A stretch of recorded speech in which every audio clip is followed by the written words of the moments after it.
Life settled into patterns shaped by necessity. Days began early, work ended late. Every task mattered: hauling water, mending fences, watching the sky for signs of weather. Neighbors might live miles apart, but they relied on one another. When barns went up, hands appeared. When sickness came, help followed. Children learned responsibility young. They carried water, gathered eggs, watched younger siblings. Education came when it could, sometimes in small schoolhouses, sometimes around kitchen tables. The land taught patience. Crops failed, then succeeded. Winters tested resolve. Summers burned hot and dry. Through it all, the prairie remained open, refusing to be tamed fully, insisting on respect. Some nights after the work was done, settlers stood outside their sod houses and listened. Wind moved through grass just as it always had. Stars spread across the sky in silent abundance. In those moments, the land felt ancient, larger than ambition. Yet, roots were growing. The trails never truly disappeared. Even after wagons moved on or settled, the lines remained, pressed into the earth, faint but persistent. The land remembered every passing, every pause, every claim made upon it. Homesteads dotted the plains now, small and fragile against the scale of the sky. Smoke rose from chimneys. Fields broke the sea of grass into rough squares. Change had arrived, slowly but surely. Still, the Platte flowed as it always had. The wind asked the same questions. The horizon stayed wide. Nebraska was becoming something new, shaped by effort and belief. But beneath it all, the land held steady, waiting for the next chapter to unfold. The sound reached the prairie before the sight. A low, distant rumble rolled across the grasslands, unfamiliar and unsettling. Birds lifted from the fields in startled waves. Livestock shifted nervously. Then, over the rise of land, it appeared, black smoke rising into the sky, steel wheels flashing in the sun. The railroad came, like a promise forged from iron. Tracks cut long, straight lines through the land, ignoring rivers and hills alike. Where the prairie once bent gently with the wind, it now bore the weight of progress. Men labored with hammers and spikes, their movements rhythmic, relentless. Each strike echoed forward into a future few fully understood. Steam engines arrived in clouds of smoke and sound, hauling lumber, tools, and people who carried ambition in their pockets. Towns sprang up almost overnight along the rails, staked out where trains stopped to take on water and coal. A platform, a depot, a cluster of buildings, and suddenly a name appeared on maps. The land did not resist. It absorbed the change, as it always had. If the railroad was the spine, grain was the lifeblood. Elevators rose beside the tracks, tall wooden structures that dwarfed the low buildings around them. They stood like sentinels, visible for miles across flat land. Farmers hauled wagons heavy with wheat and corn, their wheels creaking under the weight of harvest. Inside the elevators, grain poured and rattled, a sound that came to define the region. It was the sound of survival, of success measured not in gold, but in bushels. Harvest season transformed the prairie. Fields turned from green to gold, shimmering under late summer sun. Dust hung in the air as threshing machines roared to life. Long days ended with aching muscles and quiet satisfaction. This was not an easy prosperity. It demanded everything, but it offered stability in return. With harvest came permanence. Main streets formed, lined with brick buildings and wide sidewalks. General stores sold everything from nails to sugar. Banks rose, their facades solid and reassuring. Churches anchored communities with steeples that reached upward, modest attempts to meet the sky. Water towers became symbols of survival, towering above towns like guardians. Painted names curved across their sides, declaring presence to travelers passing through. Each tower promised water in dry times, reassurance against fire and drought. Life unfolded at a measured pace. Trains arrived and departed. News traveled by word of mouth and weekly papers. Saturday nights brought gatherings, music, conversation, shared laughter that eased the weight of labor. These towns were not grand, but they were real. They belonged to those who built them. By late afternoon, sunlight softened, turning the land warm and amber. Combines moved steadily through endless rows of corn, their engines humming with purpose. Stalks fell, grain poured, dust rose.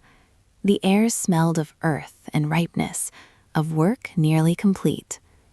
Farmers paused sometimes, leaning against machinery, wiping sweat from brows, surveying fields that represented months of effort. Success was never guaranteed. Weather could still turn cruel. Prices could fall. But in moments like these, pride took root. Children played at the edges of fields, learning the shape of their future. The land was no longer just possibility, it was livelihood. The prairie had changed, but it still demanded attention, humility, and respect. By the early years of the new century, Nebraska was no longer a frontier. It was a place of farms and towns, of schedules and routines. Rail lines stitched communities together. Grain moved east and west, feeding cities far beyond the horizon. Yet even as progress accelerated, the sky remained vast. Storms still gathered without warning. Winters still tested resolve. The land had accepted iron and grain, but it had not surrendered its authority.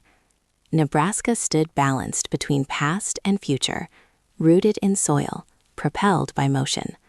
The next changes would come not from fields, but from cities. Lincoln grew from intention. Chosen as the capital, it rose from the prairie with a sense of purpose that differed from the rail towns scattered across the state. Streets were laid out carefully, buildings planned with permanence in mind. At its heart stood the university, its stone structures solid against wind and time. Each autumn, the campus transformed.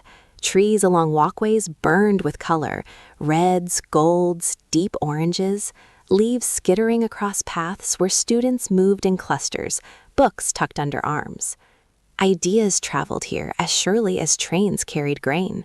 Young people arrived from farms and towns, bringing accents shaped by open land and long winters. On Saturdays, the city changed completely. Memorial Stadium filled with red, voices rising together in a roar that startled first-time visitors. From above, the crowd looked like a single living thing, pulsing with shared emotion. Football became more than a game. It was a declaration of belonging, a reminder that even in a place known for quiet, passion could shake the ground. Lincoln stood as a meeting point of agriculture and education, tradition and ambition. Where the Missouri River curved and widened, Omaha grew louder, faster, rougher. The river carried goods and people from distant places, and the city absorbed them all. Brick warehouses lined the water. Smoke rose from factories. Streets buzzed with motion, voices layered in languages brought from across oceans. Omaha never pretended to be gentle. It worked hard, demanded more, and rewarded those who endured. The city felt different from the plains, closer, denser, alive with friction.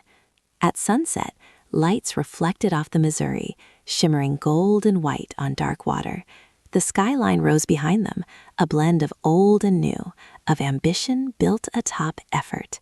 Omaha was proof that Nebraska could grow upward as well as outward. The stockyards defined Omaha's grit. They stretched across acres, pens packed tight with cattle, the air thick with sound and smell. Hooves struck wood and mud. Workers moved constantly, faces set, hands skilled. This was not romantic labor.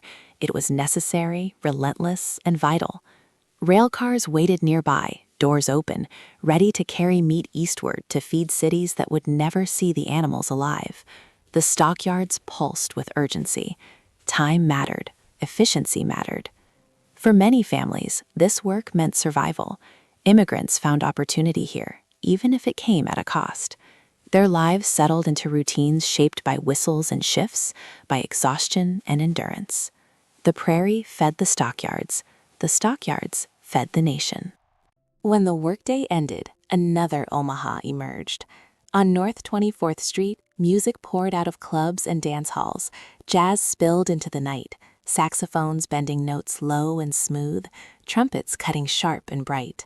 Inside, smoke curled upward, glasses clinked, and bodies moved close together.